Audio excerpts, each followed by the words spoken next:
Olá, bom dia, todo mundo que está participando aqui desse nosso bate-papo. Esse é o evento Cultura e Acessibilidade, é um projeto que foi contemplado pelo edital Benedito Soares, aqui da cidade de Cotia. Hoje nós estamos reunidos na Biblioteca Municipal Batista Ceteros, aqui no centro, e também estamos transmitindo o evento para quem não está presente, está em casa. A gente também vai disponibilizar depois essa gravação, caso alguém queira assistir. A ideia do nosso evento hoje é conversar então sobre esse tema, a cultura e a acessibilidade. Eu reuni algumas pessoas aqui para a gente poder falar sobre isso. Eu sou Thaís, sou psicóloga, psicanalista, tradutora. Esse é o meu sinal. E eu vou pedir que todo mundo se apresente, faça uma breve descrição de si, para a gente começar o bate-papo. Eu sou uma mulher branca, de cabelos castanhos, curtos e lisos na altura das orelhas, tenho olhos castanhos, pequenos e caídos, estou com uma blusa preta de mangas compridas, uma calça xadrez e um tênis branco. Atrás de mim tem uma tela de projetor ainda desligada. Ed? Olá, bom dia a todos, eu sou Edgar Jacques, eu sou formado em teatro, letras, em pós-graduação em acessibilidade e inclusão. Eu falo muito rápido, então os intérpretes livres vão ficar bravos comigo ao longo do evento todo. Eu sou um homem baixinho, branco, eu tenho o cabelo, eu tenho um topete meio cor-de-rosa, mas ele está coberto por um chapéuzinho cinza com borda com as cores do arco-íris. Os olhos castanhos, redondos e fundos, eu tenho um nariz grande, uma boca pequena, estou usando uma camisa preta, uma calça roxo claro, segunda Flávia, e um tênis preto. É isso, vou passar para a Flávia que está na minha direita. Oi, gente, bom dia. Vou me apresentar então, eu sou a Flávia, eu sou designer. Apesar de não atuar muito nessa área, eu atuo mais como tradutora na área de Libras, consultora em acessibilidade. Trabalho com o Ed também, a Thaís, a Matê que está aqui, o Gui, o pessoal do coletivo Desvio Padrão. Vou me descrever então, eu sou uma mulher branca, sou cadeirante, tenho o cabelo castanho abaixo dos ombros, com uma mecha meio descolorida na frente. Vou passar aqui para a pessoa que está à minha direita. Oi, gente, tudo bem? Meu nome é Nana, eu sou galerista e produtora cultural. Me descrever, eu sou mestiça, de olhos puxados, de uma mulata e de um japonês. Eu tenho cabelo nos ombros, sou bem baixinha, tenho 1,58. Estou com uma roupa branca com bolas enormes pretas, aquela coisa bem discreta. Então, vou passar agora para a Agatha aqui do meu lado. Oi, gente, bom dia. Eu sou Agatha, eu sou formada em rádio e TV, trabalho com produção audiovisual, tenho uma produtora junto com meu marido que está aqui assistindo também a nosso bate-papo. Vou me descrever, eu sou uma mulher branca, alta, eu acho que tenho 1,75 mais ou menos, os meus cabelos são cacheados e vermelhos. Vermelhos não, né? Acho que são pobres. Cabelo cobreado, eu tenho franjinha, eu uso um óculos e eu estou de calça preta e blusa de moletom verde escuro. Obrigada, gente, pelas descrições. Bom, vamos começar o bate-papo então. Quando a gente fala em cultura, claro que a gente tem um campo imenso de atuação, né? Aqui a gente tem um grupo que é muito mais atuante na área das artes, então a gente tem aqui arte visual, a gente tem também a parte de produção, né? Dentro da produção audiovisual. Eu queria, antes da gente começar, entender como que é para vocês esse consumo da cultura hoje, né? Então, como que vocês costumam consumir a cultura? O que vocês gostam de fazer? O que vocês costumam procurar nas horas livres? O que que é de fácil acesso para cada um de vocês. Ed, você pode começar? Os meus passeios sempre tem alguma coisa com cultura. Tá, quando eu não vou comer alguma coisa, tem a ver com cultura. Mas vou muito ao teatro, vou bastante ao cinema. Eu acho que eu vou mais ao teatro do que ao cinema, talvez seja um problema. Ou um reflexo, porque eu trabalho muito com consultoria de audiodescrição para o audiovisual. Né? Eu assisto muita coisa o tempo todo. Então é comum que eu vou fazer alguma coisa agora e eu vou acabar me afastando um pouco do audiovisual para poder fazer outras coisas. Eu acabo indo mais para o teatro. Existe uma preocupação em consumir material ou peças ou eventos que tenham acessibilidade. Eu sou uma pessoa com deficiência visual, eu sou cego. Então existe uma preocupação em estar nos lugares que sejam acessíveis, mas eu vou também a espetáculos que não necessariamente estão acessibilizados. Então existe aí não é uma militância de propósito, é proposital, mas acaba sendo, né? Então eu vou para os espaços onde a gente ainda não tem acessibilidade pensada. Então acho que frequento bastante teatro, e eu gosto muito de ir ao museu, qualquer museu, assim, não necessariamente de museu, quero conhecer museu, um certo fascínio pelas histórias dos espaços, sabe? Então acho que fica muito nesse eixo, assim, cinema, teatro e espaços museológicos. Assim. Passo aqui para cá? Bom, eu gosto mais de interações introspectivas, então eu vou muito ao museu, nos espaços que eu sei que são acessíveis, e acaba que eu vou muito aos mesmos lugares sempre, assim. Porque já é decepcionante, é frustrante, né? Quando você se empolga com algum tema e você vai até o espaço e esse espaço não está pronto para receber, né? Enfim, toda a diversidade. E aí eu acabo frequentando sempre os mesmos museus.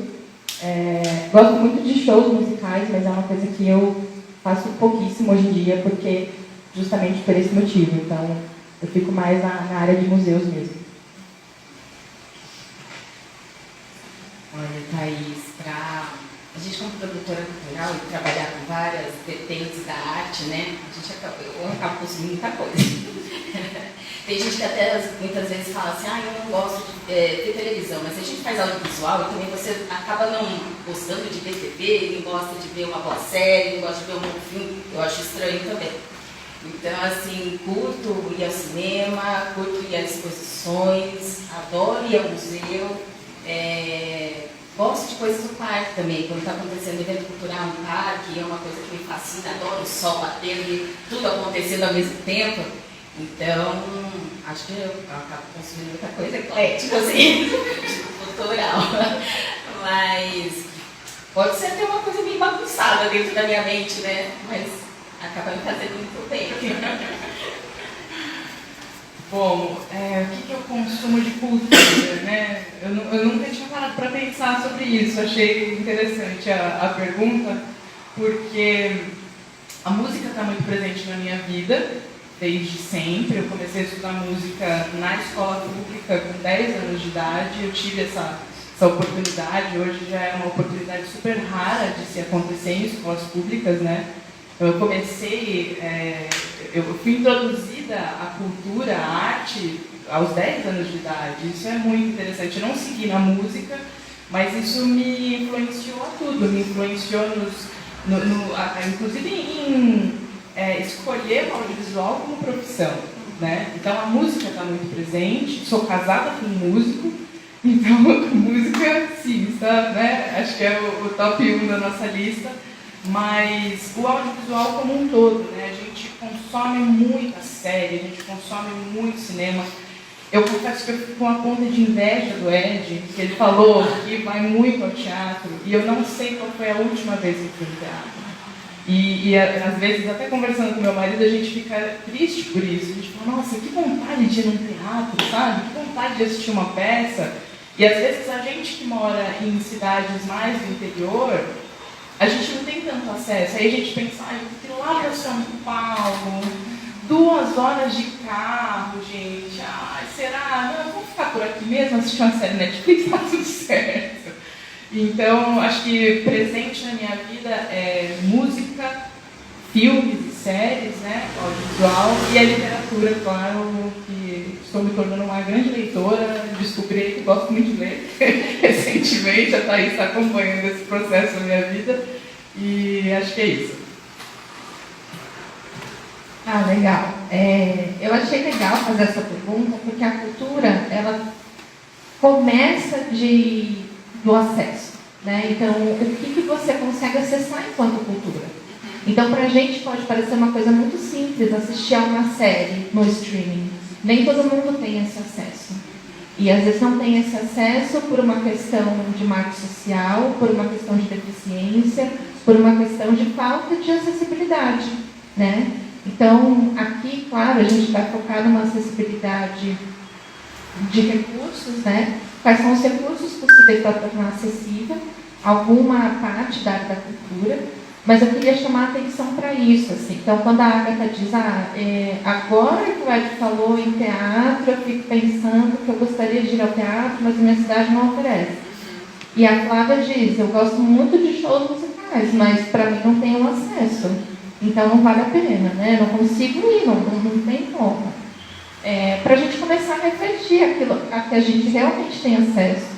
E se a gente consome porque tem um acesso, né? E o que a gente gostaria de consumir e ainda não conseguimos, né, ter essa fruição.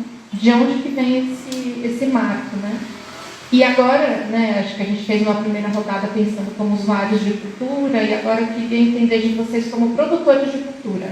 Né? Então, qual é a atuação de vocês enquanto produtores de cultura?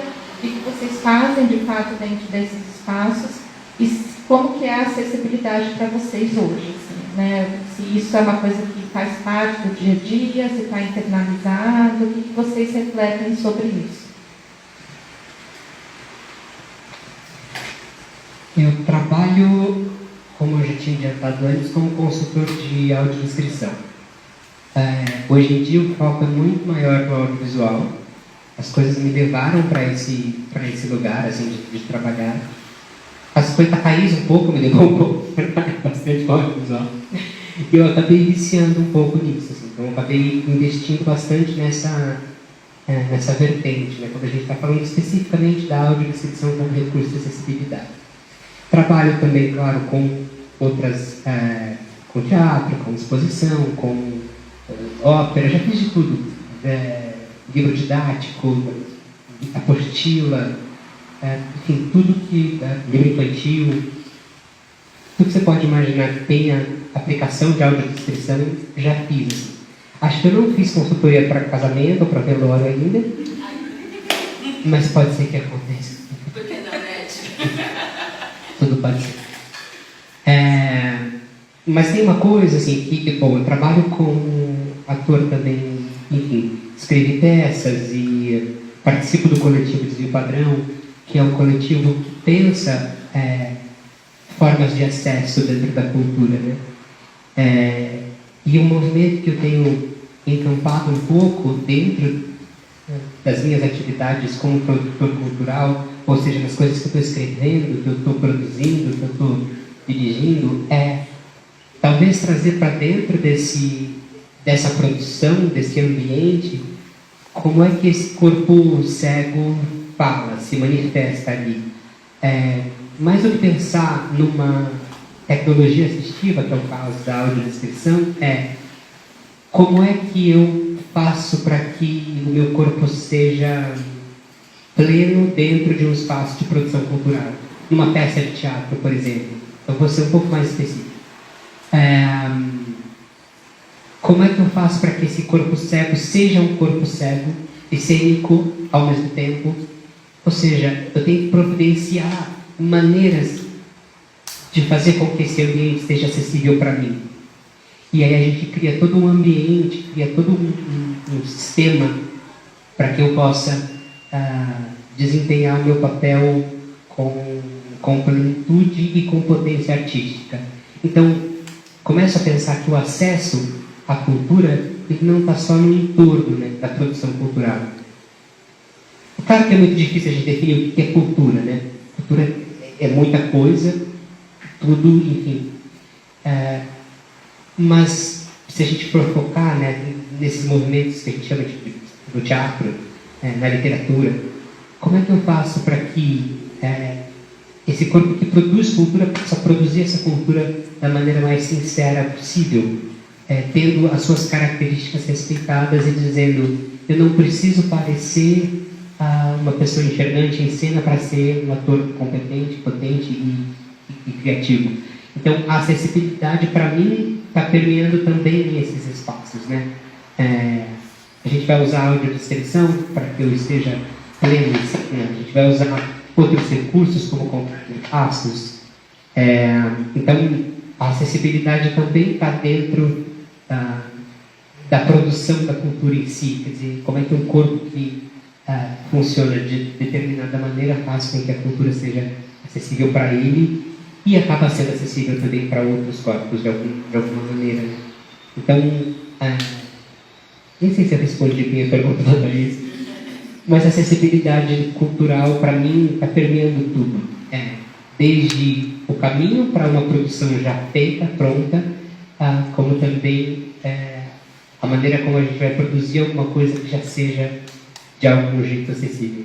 Acho que é por aí.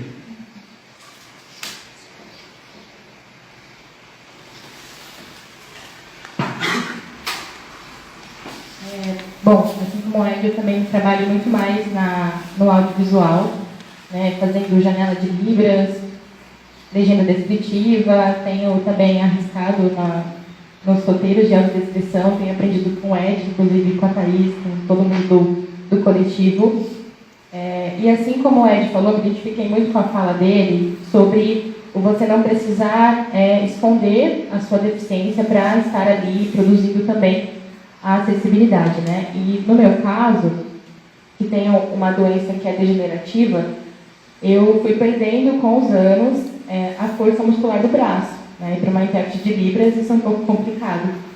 Então eu adotei uma modalidade de tradução que já existe, que é o feeder, né? Que ele é usado com uma dupla de um intérprete surdo e um ouvinte, onde o intérprete ouvinte, né, ele ouve o conteúdo, ele traduz, e aí esse tradutor surdo vê esse discurso e refaz ele e complementa para o público.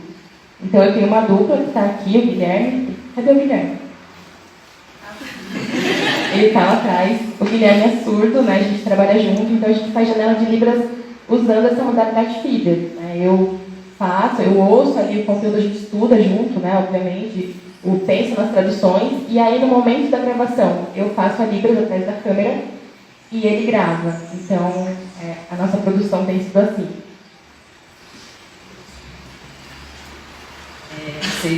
Os dois estavam falando sobre a questão que acaba trabalhando mais no audiovisual. E eu sinto muito isso. Até a gente estava conversando antes da nossa fala, que eu vejo que no audiovisual é um pouco mais fácil a gente acabar acrescentando essa questão da acessibilidade. Vou dizer por quê. Você estava falando que eu estava vendo você falando que assim, eu acabo sendo chata quando eu faço algumas cobranças em alguns lugares que eu vou.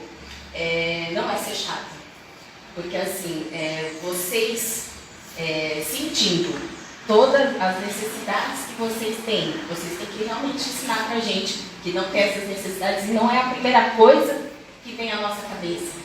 E eu estava comentando que, na verdade, assim, eu não quero que isso seja uma coisa obrigatória que a gente coloque nos nossos projetos, que é necessário ter acessibilidade. Eu quero que chegue ao ponto de ser natural.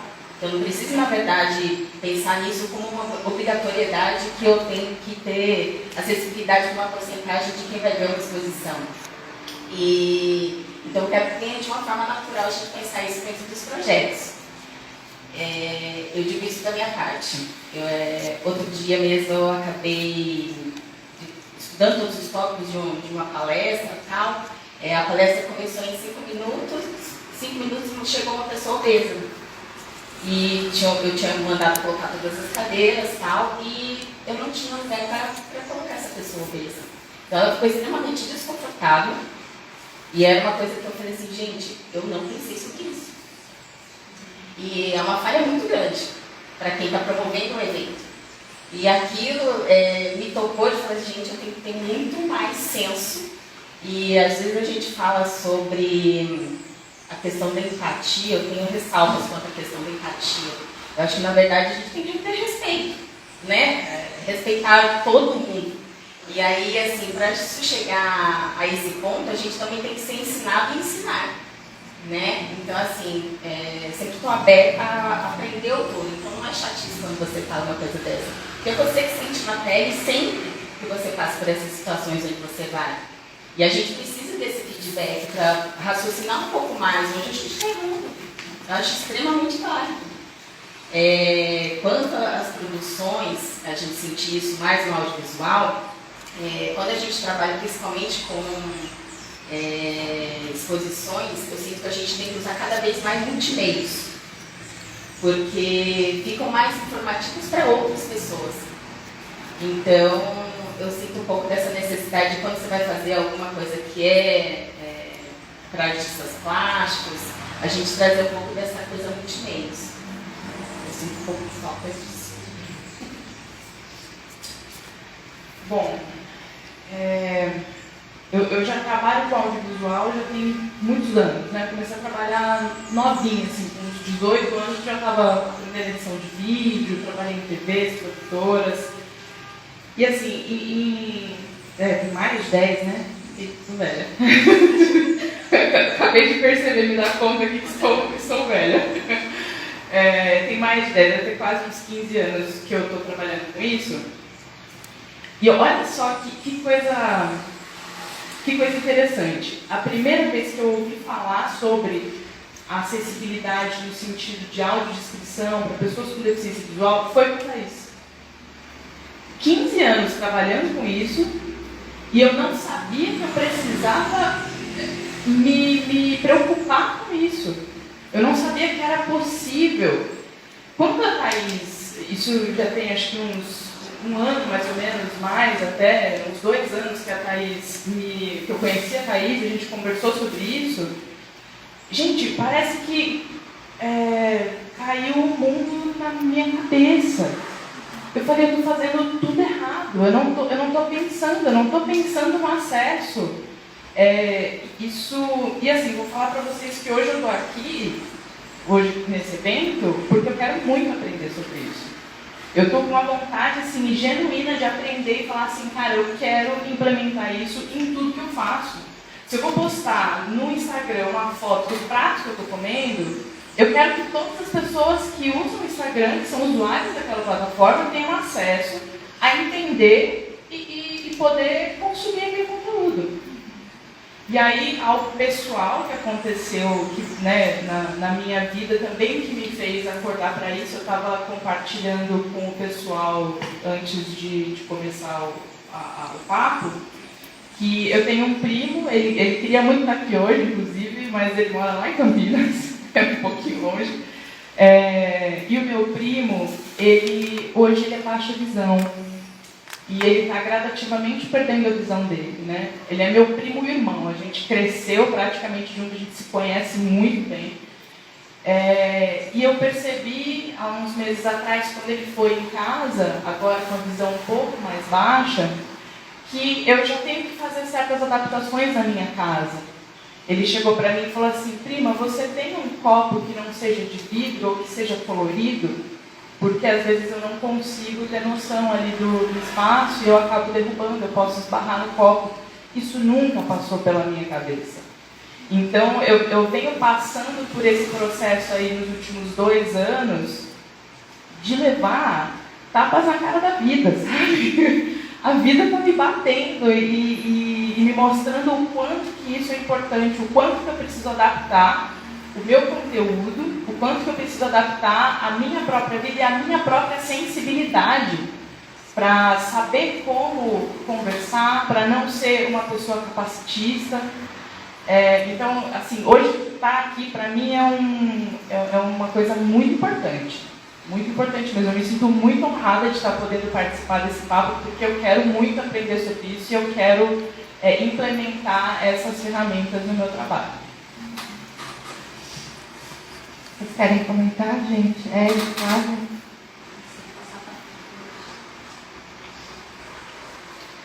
Que antes de começar a roda, a gente estava conversando ali, né? Eu falei que eu era sempre... e eu era chata, mas aí eu estava falando, né, cara, a gente é taxado de chato sempre que a gente reclama da falta de acessibilidade. Mas esse específico é até curioso, eu vou compartilhar já que a gente falou disso. Eu convivo muito com a comunidade surda, né? Meus amigos, a maioria são pessoas surdas, relacionamento afetivo, enfim, eu trabalho. E nos eventos da comunidade surda, não tem acessibilidade para mim. Eles não gostam quando eu cobro. Então, a gente estava pensando, assim, só discutindo, né? Do quanto a gente luta por aquilo que dói na gente. Como você falou, você pensou agora porque o seu primo, né, tá com baixa visão. Então, acho que quando a gente fala de empatia, a gente pode substituir por alteridade. Né? Eu vou respeitar, não preciso entender, não preciso me pôr no lugar do outro. Se o outro está dizendo que precisa daquilo, eu respeito.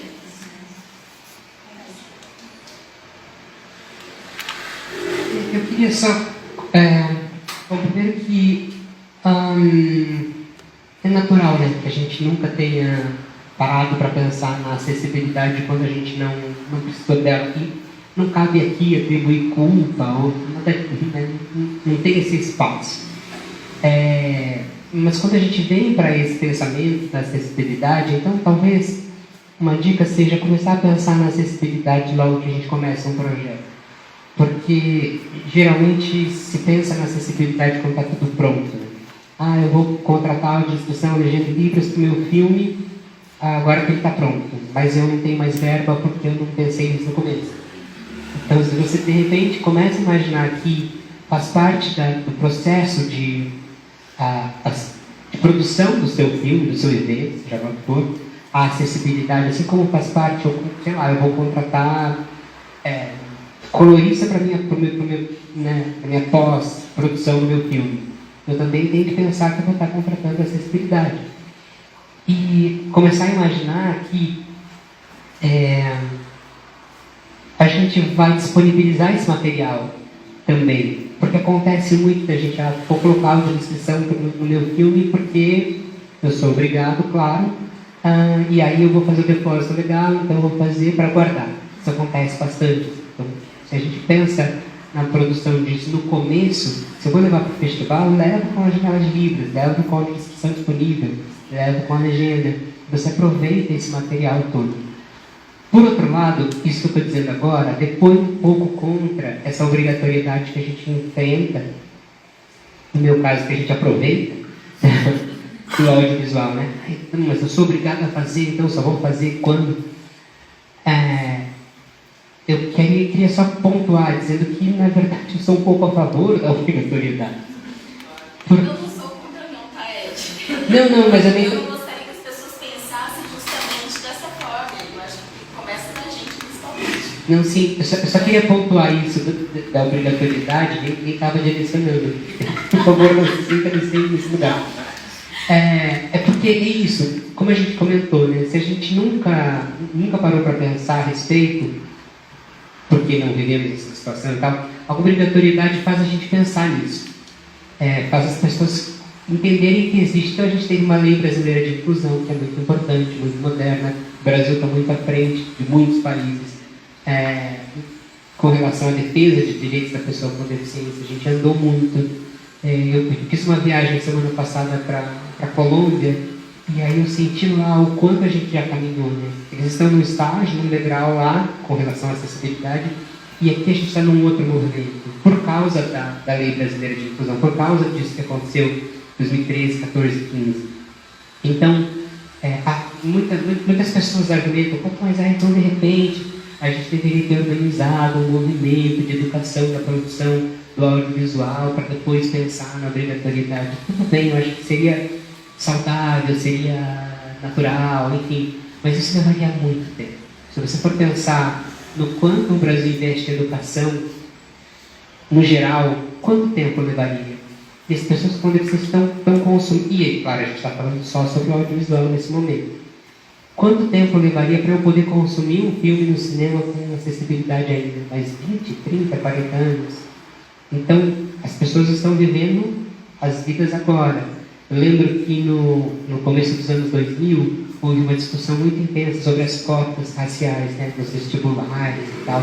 E as pessoas diziam assim, não, as pessoas negras têm capacidade de competir. Tem capacidade individual, mas existe um gap histórico, existe uma falha na nossa história que precisa ser reparada. A cota vem para suprir esse lapso, né, que a gente tem do racismo, etc. Eu coloco um pouco as obrigatoriedades de acessibilidade nesse lugar, assim, de tudo bem, é um pouco o pé na porta, as pessoas levaram um susto, as pessoas, e agora para onde é que eu vou, ficaram um pouco perdidas, mas eu imagino que o movimento é a coisa ir se assentando, as pessoas irem entendendo a importância disso, e talvez o processo de educação, eu sei que é trocar a roda do carro com ele em movimento, mas talvez o processo de educação venha nesse momento. Houve obrigatoriedade e agora o que a gente faz com isso? Então, eu, por mais traumático que tenha sido para muita gente, eu entendo a obrigatoriedade como necessária, como essencial para que a gente comece a pensar isso, para que a gente olhe para isso. Porque senão, né, por acasos da vida, né, a gente não vai olhar para essas questões. Né? Se a gente não passa por isso, a gente não olha para isso. E é natural. Então, a obrigatoriedade nesse sentido, eu acho que é essencial. Posso comentar uma coisinha rapidinho? Achei interessante você falar dessa importância da obrigatoriedade, porque recentemente eu comecei a me experimentar nessa coisa de escrever projetos para editais e tudo mais, né? Também por influência da Thaís e do Cleiton. E por ler os editais e ver, né, essa obrigatoriedade, eu escrevi poucos, né? Escrevi uns 4 mais ou menos. No último que eu fui escrever, a primeira coisa que eu pensei foi na acessibilidade. A hora que eu comecei a ler o projeto, eu falei assim, beleza, já vou falar com a Thaís, porque a primeira coisa que eu preciso ver aqui é a acessibilidade desse projeto. Então, só isso que eu queria complementar, é importante a obrigatoriedade. Ai, fico muito feliz de ouvir isso, gente, de verdade. Eu queria complementar também a sua fala, Ed. Fui acompanhando, né, de alguns anos para cá, esses textos de editais dentro da área da cultura. Eu também estou mais dentro do segmento da audiovisual, então são esses que eu acompanho com mais atenção. E, de fato, quando a gente teve no ano passado, né, a primeira vez, assim, dentro de um edital grande, dizendo você precisa destinar 10% do seu orçamento para ações de acessibilidade, eu, enquanto produtora de recursos de acessibilidade também, senti que muitas pessoas vinham me procurar pedindo orçamento, mas também num papel de aprender. Então, falar assim, tá, mas o que eu tenho que fazer? O que é isso daqui? E aí eu tive conversas super interessantes justamente de criando essa conscientização, né? De dizer, ó, você precisa fazer isso, passa por aqui. E ainda que a pessoa esteja pensando apenas em 10%, ou esteja pensando apenas em acessibilizar o produto daquilo que ela produziu, ou seja, ainda não está pensando na comunicação, ainda não está pensando na experiência do usuário, né? Ela está pensando em produzir algo a partir daquilo que ela está oferecendo e acessibilizar uma parte. Mas já é uma parte, né? Então, acho que vai de encontro com isso que você disse.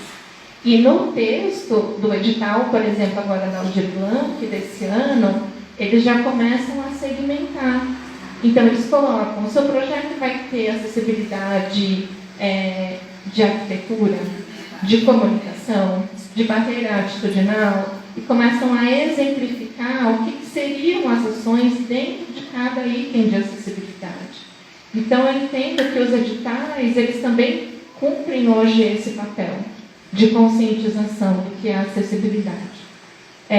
Eu, enquanto produtora de recursos, senti um aumento de demanda, e aí eu queria ouvir principalmente Ed e Flávia, enquanto consumidores de cultura, se vocês sentiram que de 1 ano ou de 2 anos para cá, aumentou-se a oferta de experiências culturais com acessibilidade, se vocês usufruíram, o que vocês sentiram a partir disso? Senti muita diferença, assim.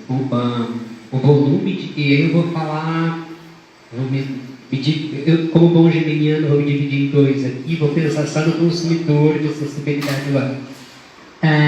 Sim, o volume de oferta de material, de eventos com acessibilidade cresceu muito. É curioso pensar assim, mas depois da pandemia, a gente já vinha num crescente antes da pandemia, assim, já estava acontecendo, e a pandemia de alguma maneira contribuiu um pouco para a acessibilidade se popularizar. Então, live da Marília Mendonça com intérprete de Libras. Aí as pessoas levaram um choque. O que é intérprete de Libras? Por quê? As pessoas começaram a entender que isso existia. E é muito doido pensar num evento catastrófico como a pandemia como um motivador assim, para a popularização da acessibilidade. Aconteceu, a gente tem um evento online naquela época, 2020, 2021. Houve um apagão por aqui? Falando de eventos catastróficos. Foi nesse momento, né? Eu vou mudar de assunto rápido. Mas as pessoas ouvindo a audiodescrição e falando assim, mas o que é isso? Por que está falando assim? As pessoas estranhando. O estranhamento é natural também. Então, depois da pandemia, assim, com esse baque, esse susto que as pessoas levaram, esse desconhecimento que as pessoas levaram, agora eu estou falando das pessoas em geral, começaram a se acostumar, eu acho, com as acessibilidades dos eventos. E eu senti sim, que houve um aumento intenso, grande. E é lógico que eu estou num lugar privilegiado, né? Eu estou circulando em São Paulo, trabalho com isso, conheço as pessoas todas, sei dos eventos, sei dos aplicativos. Então, para mim é fácil sentir essa entre aspas, naturalização um pouco da acessibilidade. Mas eu sinto que sim, que houve um acréscimo e junto com esse acréscimo vem um monte de outras questões que a gente tem que discutir, um monte de questões que a gente tem que levantar, como é que a gente comunica, como é que a gente faz com que as pessoas saibam que está existindo, coisas que só podem acontecer porque a acessibilidade está começando a ser, sei lá, mais uma quarta-feira na vida de qualquer produtor cultural. Acho que esse é um caminho importante.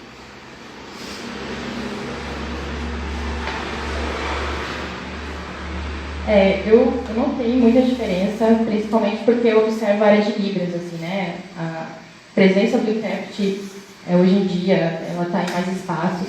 Para mim, especificamente, né, a questão arquitetônica já vinha de muitos anos avançando, assim. Então, eu percebo que ela vem melhorando, mas para pessoas com cadeira de rodas, eu já percebia antes uma melhora, até antes da pandemia. E acho que o que mudou agora a gente tem sido mais convidado para falar sobre isso, assim, eu sinto, né? Depois da pandemia teve a coisa do intérprete de Libras, né? Justamente a Marília Mendonça, né? Fez a primeira live com Libras, e aí hoje é muito comum você ver lives de diversos assuntos com intérprete, né? As pessoas receberam essa ideia e adotaram essa ideia. Mas ainda na questão arquitetônica, eu acho que falta a gente aprofundar, porque tem a questão da rampa, da barra, da porta larga, mas aí tem o atitudinal, né? Aí a gente vai construindo justamente nesse contato. A gente tem que ir dizendo para as pessoas, a gente tem esse papel de educar ainda.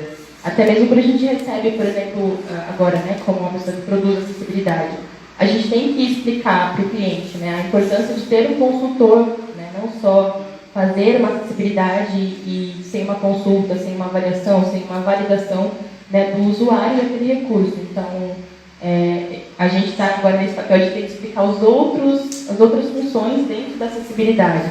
Não, mas para quê? Tem que pagar consultor mesmo? Não é só mostrar para alguém? Não, é um trabalho, né? Tem que ser um profissional, não uma pessoa aleatória. Então, a gente está construindo.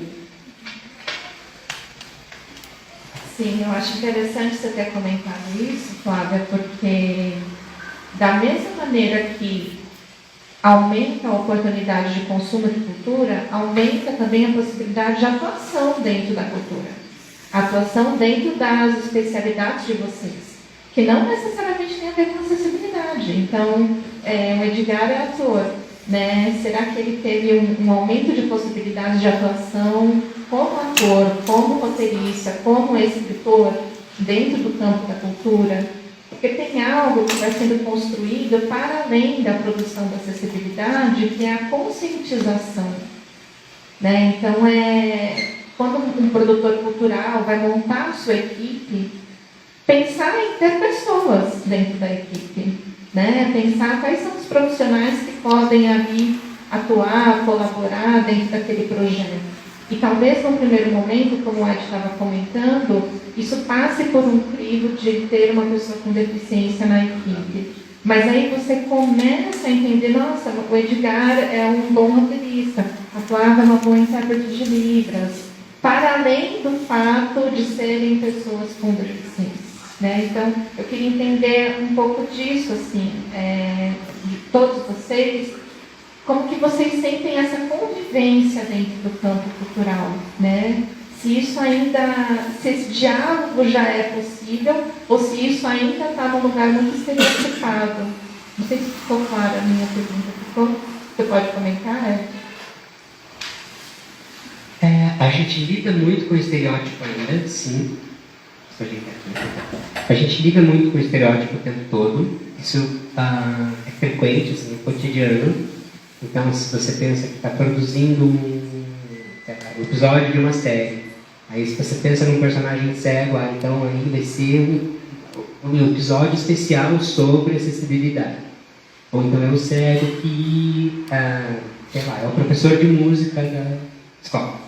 Então você está sempre lidando com isso. Não existe tanta naturalidade ainda. A gente, por exemplo, a mocinha da novela está indo ao psicólogo. A mocinha de novela não vai ao psicólogo, devia, mas não vai. Então, o psicólogo é uma pessoa em cadeira de rodas, por exemplo. Então, falta um pouco dessa naturalização.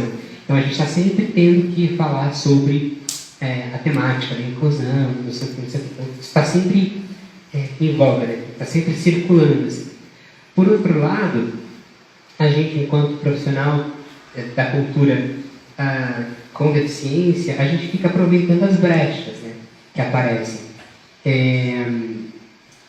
Há uns 2 meses, mais ou menos, eu tive a oportunidade de fazer um trabalho de dublagem grande. Sempre foi um sonho assim, trabalhar com dublagem. E aí, no teatro, não sei o quê, a história era, você vai dublar, você não vai poder fazer a sincronização de boca, blá, blá, blá, esse monte de coisa que a gente já imagina. E aí, eu fui meio que aproveitando as oportunidades que foram aparecendo, assim, um amigo que trabalha com isso me convidou para ir no estúdio. Aí fui no estúdio assistir um dia de alguém dublando. Aí depois, vamos abrir uma possibilidade de você fazer um vozerio. Aí teve um programa de uma distribuidora bem grande aqui no Brasil que fez uma parceria com o estúdio de dublagem para dar um treinamento para pessoas com deficiência, isso foi geral. Então, se a gente vai aproveitando as oportunidades que vão aparecendo. E aí, esse ano, a Netflix lançou essa série chamada Óculos de Huevo, uma série mexicana. Em português ficou Nada para Ver Aqui, um nome horroroso, aliás, Netflix, por favor. E aí, quando o diretor de dublagem, é um ator cego mexicano que faz, vamos chamar um ator cego para dublar. Então, isso veio para ele porque é uma pessoa que trabalha com dublagem há muito tempo e que faz locução também, faz locução de AD. Então, quer dizer, ele entendeu, ele já sabia, por causa do trabalho que ele tinha feito com a audiodescrição, que a representatividade importava. Então, isso reverberou num outro lugar, né? num outro campo de trabalho dele. E aí ele procurou o ator com deficiência visual, me achou, ou eu achei, sei lá, como é que foi isso. E aí, como é que a gente vai fazer? Eu respondi para ele, não faço a menor ideia. E aí a gente foi para o estúdio. Claro que eu já tinha tido uma experiência prévia, já tinha uma técnica um pouco imaginada, mas era tudo muito pequenininho. E aí, quanto tempo vai levar para fazer isso? E no fim das contas, o que a gente já tinha, o que eu tinha como experiência e a disponibilidade dele, do outro diretor, eu vou dizer o nome que eu acho importante, é o Felipe Drummond e o Alexandre Drummond. Eles estavam super disponíveis para isso. Eles estavam super querendo que isso acontecesse. E foi. Então, isso da gente, de repente, ter contato com a acessibilidade abre, sim, outras portas para que a gente... Bom, vamos começar a olhar então para essas pessoas que estão consumindo o audiovisual e como é que elas podem contribuir de outras maneiras. Então, sentir na pele essa reverberação. De novo, eu sei que sou uma pessoa privilegiada, que estava ali no lugar certo, na hora certa, com, de repente, a estrutura certa também. Mas aproveitando as brechas que foram aparecendo. Vou passar para cá.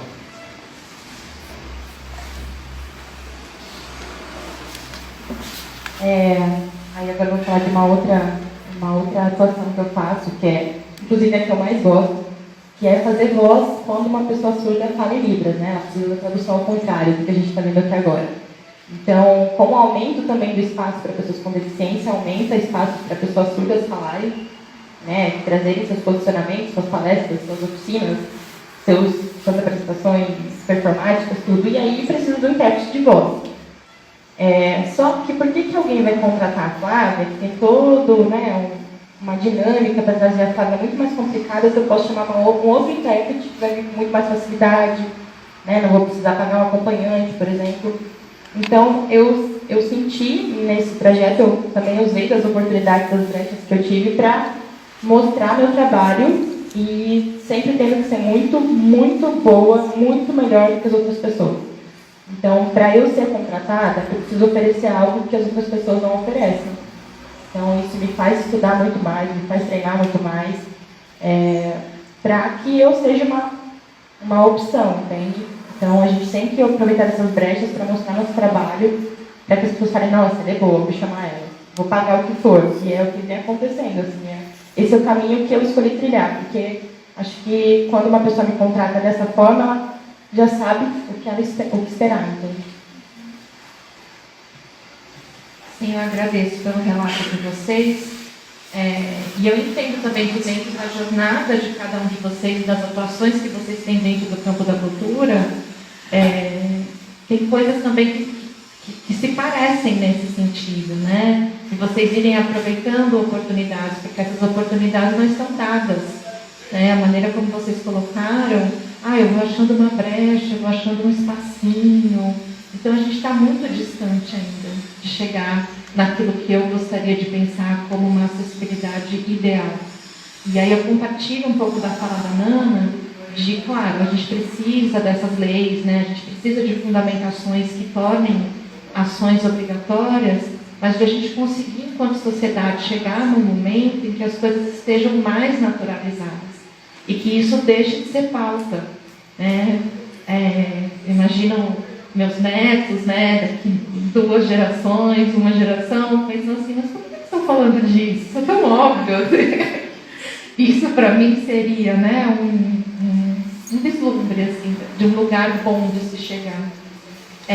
Eu queria passar um pouco a palavra agora também para a Nana e para a Ágata, para entender o que vocês estão sentindo disso, assim, enquanto produtoras culturais, né? Dentro dos projetos que vocês já executam, das atuações que vocês já têm, o que vocês sentem que são dificuldades para começar a pensar a acessibilidade e chegar nesse lugar mais naturalizado, né? Então, a Ágata começou a falar um pouco ali de uma vivência, a Nana também teve uma experiência, mas a partir do relato, né? A partir da nossa conversa, e as dificuldades também que vocês enfrentam hoje, né? Eu queria que vocês falassem um pouco sobre isso.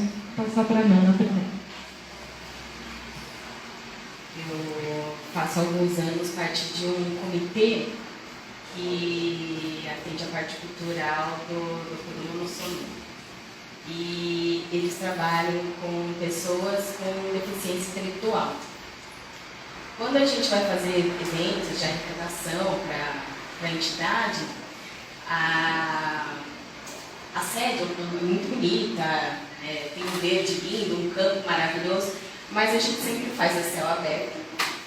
E a gente tem justamente a questão da acessibilidade arquitetônica, porque é um lugar que a gente tem que falar de acessibilidade. Só que como você fazer com que, por exemplo, cadeirantes cheguem àquele lugar que é totalmente grama, que tem morro, que tem pedra. Então é sempre uma dinâmica que a gente acaba construindo para que isso ocorra. Então, acabo pensando muito sobre isso. Essas experiências fazem com que a gente se situe para começo de conversa. E engraçado, eu fico pensando muito que a gente tem aquela coisa do carinho, a gente ser mais amoroso com o todo, com a vida, né? E ser agradecido para a gente entender que o outro também está ali, está com você. Então, quando você faz um evento, não é para ser para você, não é só para você pensar um produto, né? É para você pensar como isso vai chegar ao outro, como ele vai entender sentimentalmente aquele teu produto. A importância disso, o Ed estava falando sobre, vamos pensar primeiro sobre a questão da acessibilidade.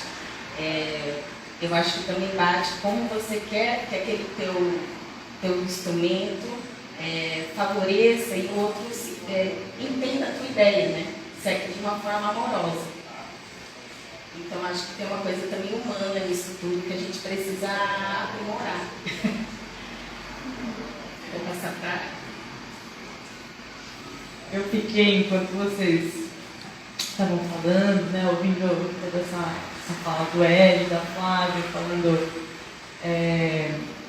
inclusive dessa coisa do estereótipo, né, que a gente precisa ir rompendo isso, né, de alguma forma. Eu fiquei me perguntando por que esse tipo de informação demorou tanto tempo para chegar até mim, sabe? Por que trabalhando tantos anos com audiovisual eu fui começar a pensar nisso só agora, né? Que bolha é essa que a gente vive que não existem muitos temas ainda que não são falados, né? Então eu acho que a gente começar por essas pequenas ações, que é fazer uma roda de conversa, pensar nisso a hora que você vai fazer um projeto, pensar nisso a hora que você vai fazer um post no Instagram, conhecer melhor essas ferramentas, né? Dando mais um exemplo de novo sobre o meu primo, né? Que é a pessoa ali que eu tenho muito contato, que a gente conversa muito.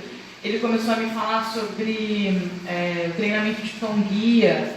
Falei, gente, eu nunca ouvi falar sobre isso. Por que demorou tanto tempo para isso chegar até mim, sabe? Então eu fico me questionando sobre isso. Que bolha é essa que a gente vive, que a gente não consegue muitas vezes olhar para o nosso lado de uma maneira mais ampla, né? De enxergar necessidades e a diversidade das pessoas que estão ao nosso redor. Né? A gente está falando muito mais hoje em dia sobre diversidade de gênero, sobre diversidade racial, a gente está falando sobre tudo isso, né? Mas a gente ainda precisa avançar sobre essas conversas para que, sei lá, a Ágata do passado, né? Se eu encontrar uma outra Ágata, alguém aqui com uma história parecida com a minha, não demore tanto tempo para isso ser falado. Não demore tanto tempo para essa ficha cair, né? Sim, e aí eu queria destacar, né, a importância desses editais, então, de colocarem isso em pauta, colocarem como uma obrigação, e aí, né, isso que o Ed trouxe, que tudo bem, trocar o pneu do carro enquanto ele está em movimento. Então, a gente poderia ter uma capacitação, a gente poderia ter uma coisa que a gente faz, né, eu acho que vai um pouco dentro disso que você disse, que são oficinas de sensibilização, né? Então, uma questão de você criar um olhar mais sensível para todos os corpos, né? A gente está fazendo um recorte bem específico aqui, mas a gente pensar em todos os corpos, né? Como que as pessoas, de maneira geral, podem usufruir daquilo que está sendo oferecido, dentro das possibilidades de recursos, dentro do espaço em que você está colocando o seu produto.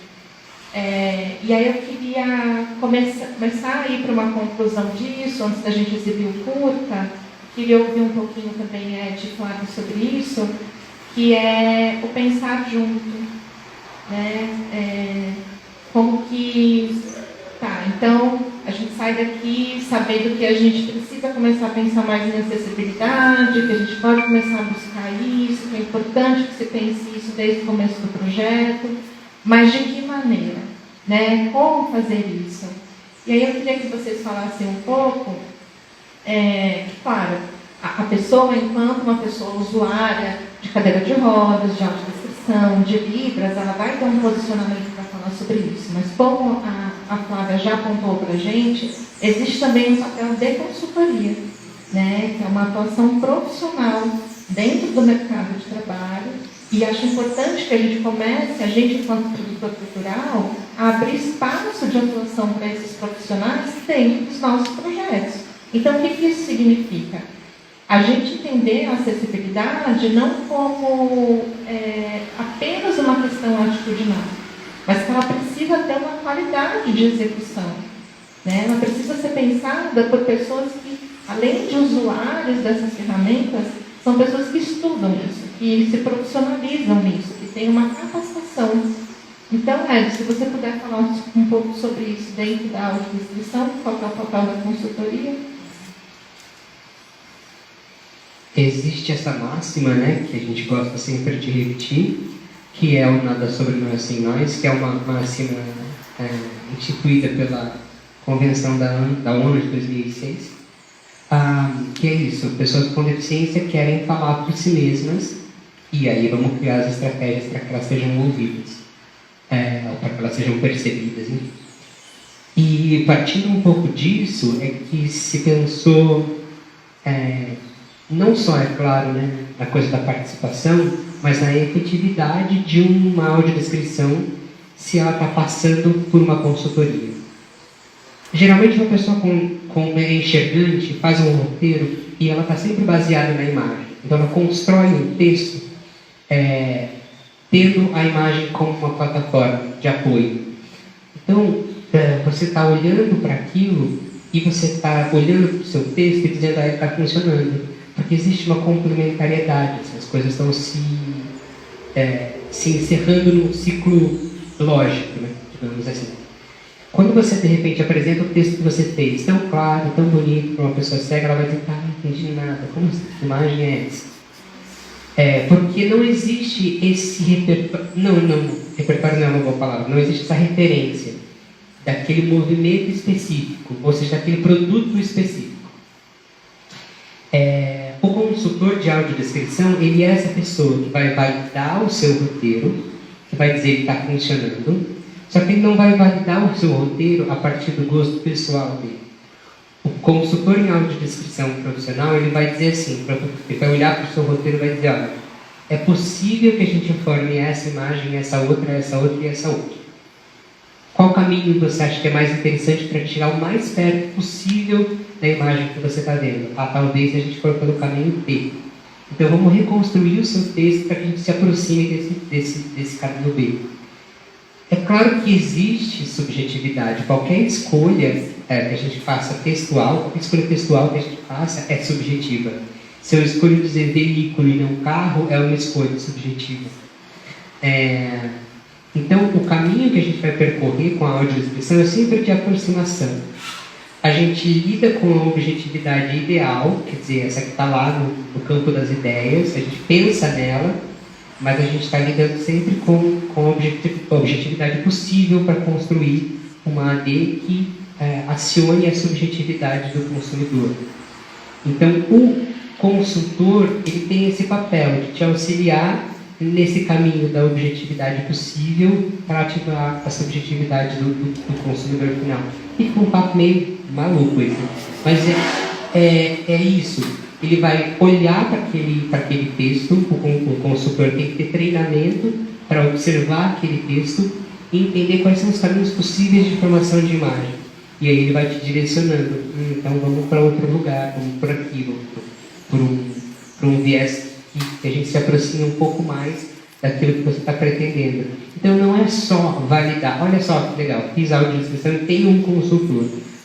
Então eu estou aqui estou cumprindo a minha função de ter uma pessoa com deficiência trabalhando comigo. E aí esse consultor é alguém que de repente não tem preparo nenhum. Ainda assim, talvez a sua audiodescrição não tenha tanta efetividade, porque o seu consultor não tinha o treinamento para te dar esse respaldo, né, grande. Então, é importante a gente ter a participação das pessoas com deficiência em qualquer movimento, sim. E se a gente tem um trabalho específico, como de consultoria, também é importante que a gente trabalhe como profissional, né? Não é porque eu sou uma pessoa com deficiência visual que sou um consultor automaticamente. Não é assim que funciona. E acho que isso pode se aplicar um pouco a quem está contratando também. Eu posso não necessariamente ser o roteirista de audiodescrição, mas eu vou contratar uma empresa que vai fazer. Então eu posso perguntar, então quem vai fazer a consultoria? Você tá aqui, eu gostei dos seus valores são viáveis para mim, os prazos estão ok. E quem é o profissional consultor de audiodescrição? Vocês têm isso, sabe? Então, assumir um pouco essa responsabilidade também de contratar empresas que sejam responsáveis com relação a essa participação.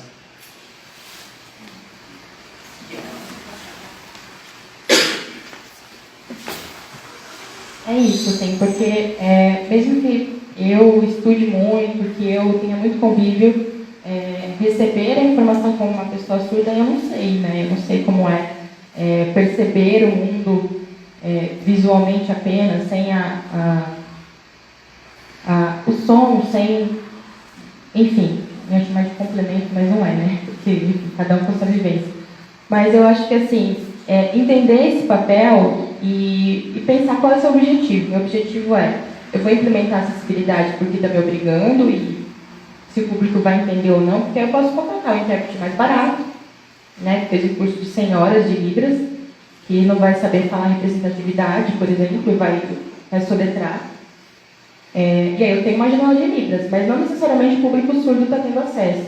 Então, acho que se o meu objetivo é de fato que esse público entenda o meu conteúdo, o consultor é indispensável.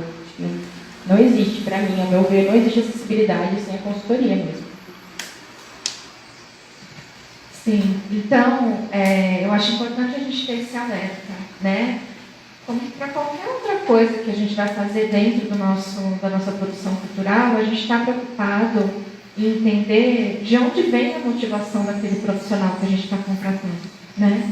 É claro, eu sei que existe uma questão orçamentária, eu sei que existe uma questão de prazos, mas é importante que a gente esteja aliado também a valores, né?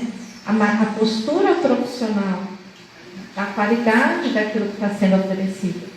Então, isso também passa pela acessibilidade, né? Eu acho importante dizer isso. E a gente, quanto produtor cultural, quando entende que a acessibilidade está para além do usuário, ou seja, a gente também abre espaço de atuação no mercado, a gente começa a promover movimentos dentro do mercado de capacitação, das faculdades, né? Desses profissionais que vão ter mais oportunidades e talvez queiram, então, apostar em ser um intérprete de Libras, apostar em ser um consultor em audiodescrição, apostar nessas profissões, porque vão ter espaço de atuação, né? Então, a gente também tem essa responsabilidade quando a gente contrata, né? A gente movimenta o mercado. Quando chegou a lei de acessibilidade no cinema, eu pude acompanhar esse processo, o Ed também. A notícia chegou para o mercado de cinema do nada. E as empresas tiveram que se virar em pouquíssimo tempo para atender uma demanda muito alta de produção, né? Então, foi um pouco disso, né? De trocar a roda do carro enquanto ele estava numa pista de Fórmula 1. Mas, o que a gente pôde observar?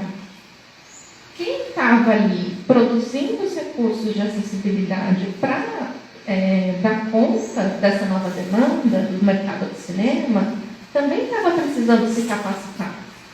Então, os estúdios de dublagem, principalmente, tentando entender, gente, o que é esse negócio de audiodescrição? Está todo mundo me pedindo, eu não vou ouvir falar.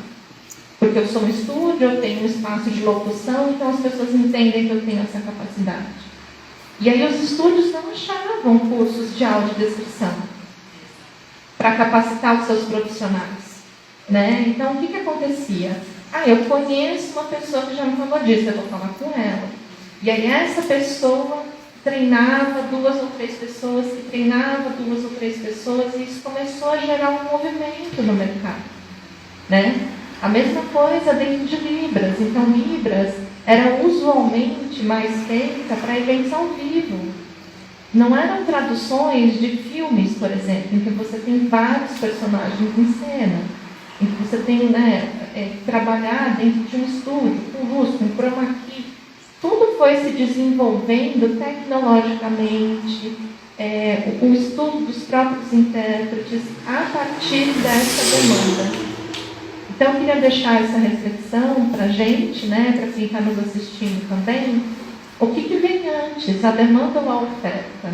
Eu não acho que a gente vai ter uma resposta, mas eu acho que a gente tem responsabilidade nas duas pontas. Então, quando você começa, né, esse movimento que a Agatha trouxe, puxa, quando eu cheguei no meu quarto projeto, a primeira coisa que eu pensei foi a acessibilidade. Então, veja, a partir de uma demanda dos projetos que você preenche, nasce em você essa percepção de que você tem que ofertar. E isso passa a ser uma prioridade no seu processo de criação de um projeto novo. É um caminho, é um caminho. E aí acho importante fazer esse caminho junto. Né? Isso, eu queria encerrar um pouco com isso, assim, trazendo essa importância da gente pensar junto com pessoas que vão estar ali, usufruindo, né? Que vão ter uma visão até de tecnologias, de possibilidades, que a gente não vai ter, né? Também são profissionais. Claro, claro. O que eu acabei sentindo muito é que, acho que uns 5 anos passados, a gente chegou a procurar um projeto, uma empresa, né, para acessibilidade. Agora chegou o ponto de eu receber e-mails de algumas empresas de acessibilidade para ver se eu não quero colocar isso nos projetos. Então, a gente parte justamente da qualidade. A gente trabalha faz 2 anos com uma empresa de acessibilidade de Piracicaba e foi que eu precisava dessa consultoria. Precisava entender tudo isso. Mas é questão do mercado, né? Aos poucos também a gente vai separando. Como agora a gente percebe que tem muito mais consultorias, né, de acessibilidade. E aí a gente vai ter que começar a filtrar tudo isso para trabalhar a questão da qualidade. Né? Para estar junto realmente trabalhando e ter aquilo validado realmente, que é o que você estava falando. Sim, e acho que começa também um outro processo, que talvez não dê tempo da gente falar hoje, que é a formação de público. Então, né, quando o Ed fala, eu adoro teatro, às vezes eu vou e tenho acessibilidade, mas eu não deixo de ir porque não tem. Né? Então, existe um público que vai sendo formado a partir do acesso. O Ed é um apaixonado por teatro, ele vai mesmo sem acessibilidade. Né? A Flávia diz, gente, eu adoro shows musicais, mas se eu não tenho acesso, eu não tenho como ir. Então, eu acompanho muito isso, assim, algumas produções culturais que não têm o público, e aí o produtor cultural fica frustrado, fala, poxa, eu pensei em um plano de acessibilidade super bacana, estava junto com pessoas, né, de consultoria, tentei pensar numa comunicação legal, mas ainda não consegui pessoas usuárias das ferramentas que eu coloquei. Mas isso é um movimento, né? Isso é um movimento porque pense, o que o Ed colocou algumas vezes, acho legal ele ter destacado. Ele está no lugar de privilégio porque ele teve acesso, malemar, mas teve. E quem está chegando aqui agora? Então, eu quero dar um exemplo. O Guilherme estava conversando com o pessoal aqui da biblioteca, o Guilherme é uma pessoa surda, perguntando, vocês recebem pessoas surdas aqui na biblioteca? O pessoal disse não. Então, tem um movimento que ele vai sendo construído pouco a pouco. Né? Não acho que a gente, enquanto produtor cultural, vai deixar de oferecer porque acha que não vai ter usuário. Né? Esse também não é o caminho. E eu queria passar uma última vez aqui o microfone para todo mundo comentar um pouco sobre isso antes da gente ir para a exibição do curso. Obrigado. Essa coisa da formação de público, ela é delicada e importante. E pensar assim, as pessoas surdas, as pessoas cegas, talvez as pessoas com mobilidade reduzida tenham, ou as pessoas com cadeira de roda tenham sido enxergadas um pouco antes, né, com relação à acessibilidade arquitetônica, digamos, não sobre acessibilidade atitudinal, claro. Porque se pensou primeiro na rampa, se pensou primeiro nas barras, isso é um movimento que vinha acontecendo há algum tempo. Assim. As pessoas surdas, as pessoas cegas, elas foram rechaçadas dos espaços culturais. Se a gente está pensando no teatro, se a gente está pensando no cinema, vou fechar um pouquinho mais esse foco, né, das pessoas cegas. Se eu ia ao teatro, por exemplo, com a minha mãe e meu pai quando eu tinha 16 anos de idade, isso acontecia. E aí eles estavam descrevendo a cena, as pessoas em torno ficavam incomodadas e pediam silêncio, e eu já tinha sido falado durante a peça, entende? Então houve ali, isso acontece com muitas pessoas cegas, né? Houve ali uma expulsão desse corpo que funciona diferente. Então, agora a gente começa a trabalhar num processo contrário, então é dizer para esses corpos todos que foram rechaçados, olha, os corpos podem voltar. E aí como é que a gente comunica isso? Né? Como é que a gente diz que agora vocês são bem-vindos? Então isso precisa chegar de algum jeito. E é essa formação que a gente tem que, nessa formação que a gente tem que investir. Né? Qual que é o caminho que a gente faz para dizer para essas pessoas? Então, se eu quero que no meu evento existam bem pessoas surdas, eu estou comunicando para essas pessoas surdas, eu estou trazendo um convite no idioma mais usual para essas pessoas, eu estou no meu convite, sei lá, em vídeo no Instagram, legendando esse convite, aí a gente começa a pensar nas experiências do usuário, né? A Thaís já tinha citado antes. Então, é fazer com que essas pessoas venham, mas essas pessoas não vão aparecer do nada. É um investimento que precisa ser feito, sabe? É isso, porque as pessoas sabem que lá não tem acessibilidade, elas estão acostumadas. Lá não tem, lá eu sou um corpo expulso desse lugar, né? Como a Ed falou. Então, quando eu implemento essa acessibilidade, eu tenho que comunicar.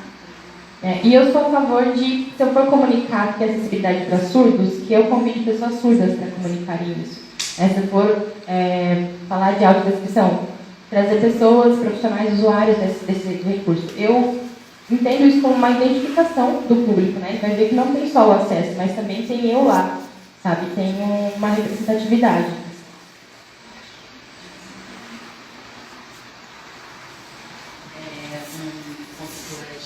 A gente falar também sobre a questão de assessoria de imprensa para que chegue também esse público. Que era uma coisa que também eu não tinha pensado e na consultoria realmente eles falam, Nana, tem que chegar também, a tua assessoria de imprensa também tem que chegar nesse público. Caramba, gente, tem que prestar atenção até nos meios que você vai fazer divulgação para que realmente eles tenham esse recurso. Então, chamar a atenção também quanto a isso, né? Eu acredito que, a gente está falando desse caminho, né? Eu acredito que vai chegar um momento que vai ficando mais fácil da gente pensar sobre essas coisas, né? Eu dei o exemplo aqui que, nesse último projeto que eu escrevi, eu pensei primeiro na acessibilidade, mas a minha cabeça é só dúvidas. Se tem uma coisa que eu tenho que é certeza das minhas dúvidas. É só dúvida. Fiquei pensando, será que eu preciso repensar a fotografia do meu filme para caber um intérprete de Libras na tela? Né? Será que a gente precisa repensar o enquadramento quando a gente vai filmar uma cena? Porque eu quero que todas as pessoas tenham acesso àquela imagem, né? E muitas vezes a gente não pensa nesse enquadramento e o intérprete de Libras vai ficar ali na frente de algum elemento importante, né, da narrativa, enfim, né, toda essa parte também da audiodescrição que o Ed falou, né, dessa importância da gente ter o consultor junto com a gente. Então, assim, a minha cabeça é só dúvidas, eu quero dizer que eu preciso muito disso. Que bom.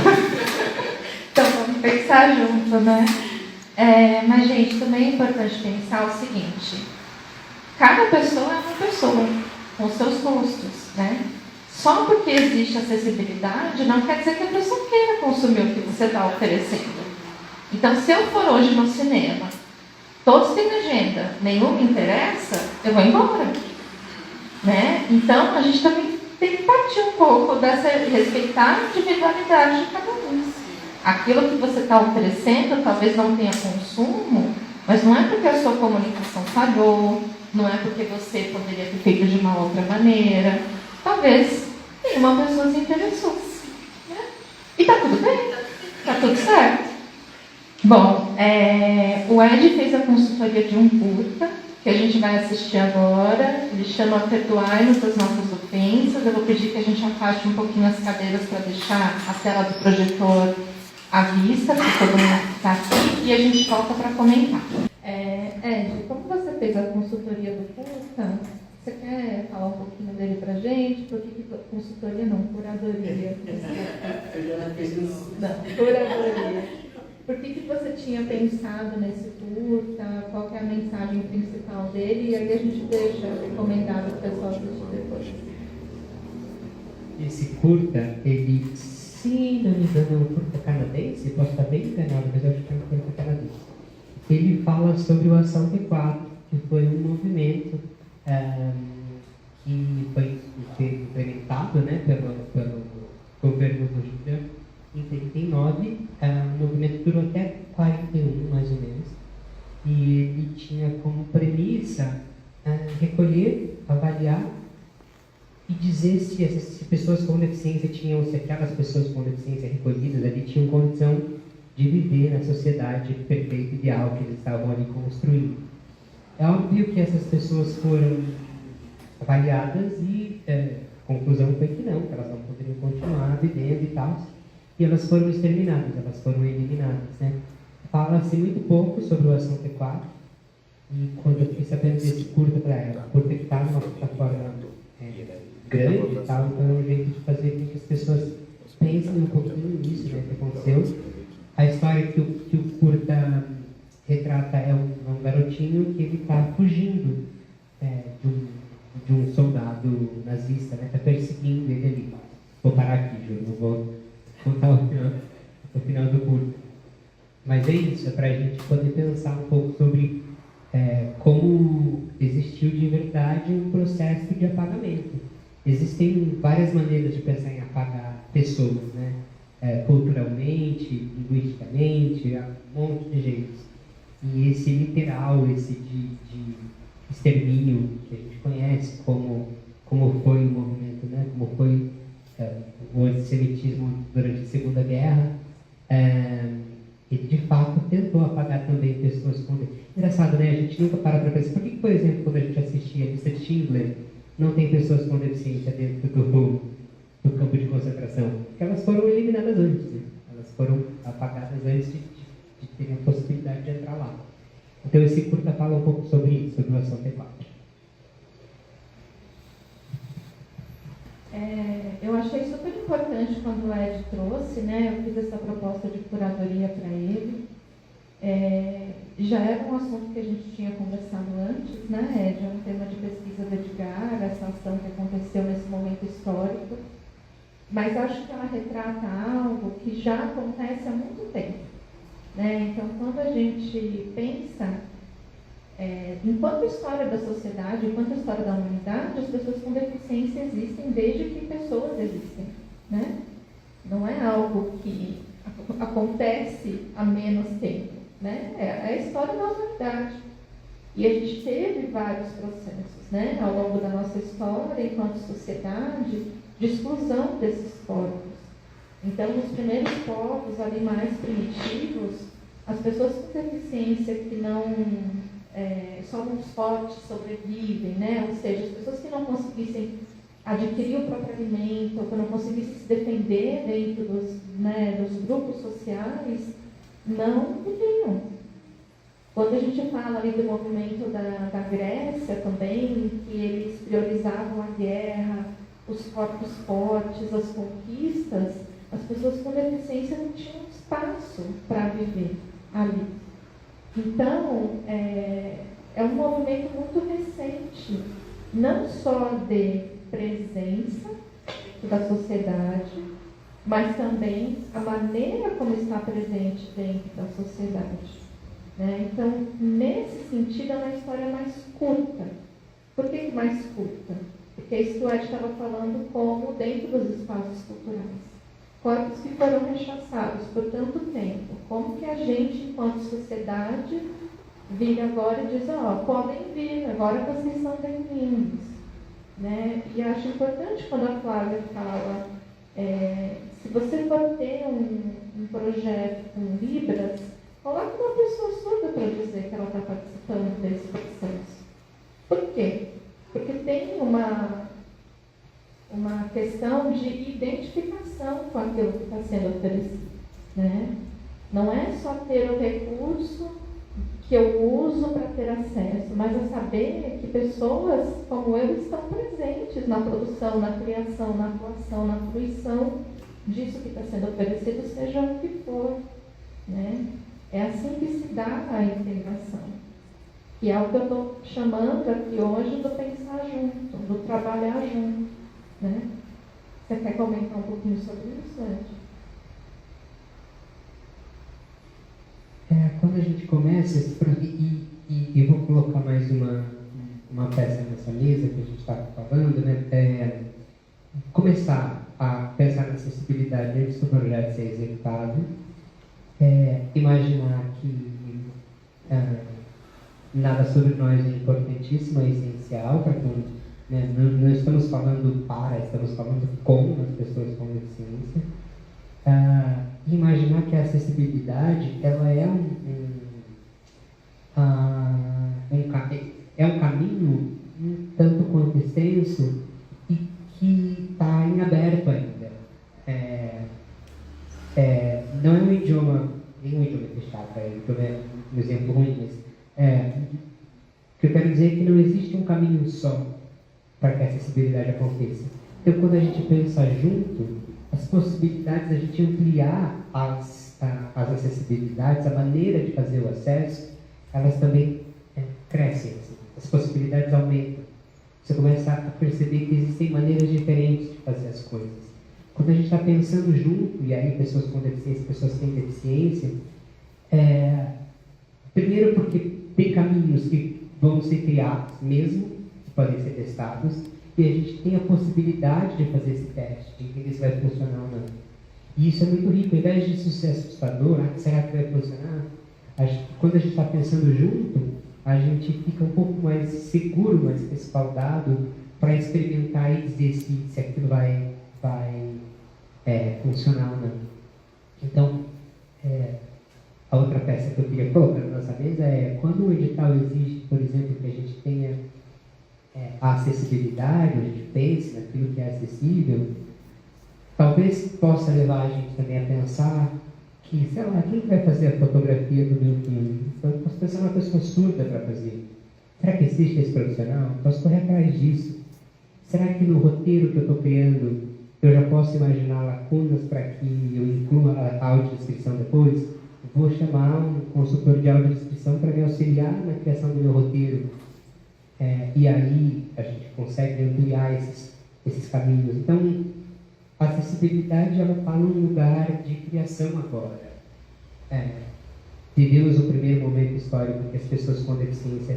Eu tinha uma peça que era o Colibri, que eu falava que é o primeiro momento histórico que os corcundos estão na calçada. Saíram todos do campanário, estão lá tropeçando nas calçadas, e todo mundo está olhando para a gente. Não dá para voltar para o campanário mais. Então, vamos aproveitar um momento assim, de expansão e entender que muita coisa pode ser feita. E o pensar junto vai ajudar a gente a pensar coisas que são efetivas, sabe? Você quer comentar, Flávia? Não? Então, acho que é isso, gente. Eu vou abrir para o público, não sei se alguém quer fazer algum comentário, alguma pergunta, alguma coisa. E aí acho que a gente já pode encerrar. Muito bom estar com vocês falando sobre isso. Eu ficaria mais umas 3 horas. Alguém quer comentar alguma coisa, fazer alguma pergunta? Não? A tímida. Eu sou público também. Eu queria fazer perguntas um pouco mais práticas, no sentido, até do exemplo que eu dei. Quando eu vou fazer um filme, pensando antes do filme estar gravado, né? Antes de começar a gravação do filme, pensando em toda a pré-produção, tudo, como tomar medidas para tornar aquilo acessível. Eu dei o exemplo da fotografia.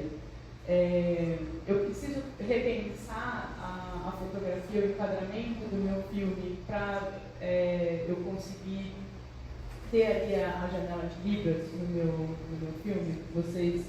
Isso é falado, né, na consultoria de acessibilidade? Como funciona? Muitos projetos procuram a gente quando o filme já está pronto, né? E aí a gente tem que encontrar um cantinho ali que cabe. Mas quando acontece de procurar a gente antes da produção, geralmente a gente manda um modelo, né, de onde fica o intérprete na tela. E aí a pessoa cria a fotografia já a partir daquilo, né? Porque tem a questão da dimensão dessa janela também, né, desse movimento da janela não pode ser muito pequeno, também não pode ficar mudando de lugar. Então, assim, a gente já manda esse modelo e a pessoa já cria a partir disso. Mas quando já está pronto, aí a gente vai encontrando as possibilidades. Aí, nesse caso, desculpa.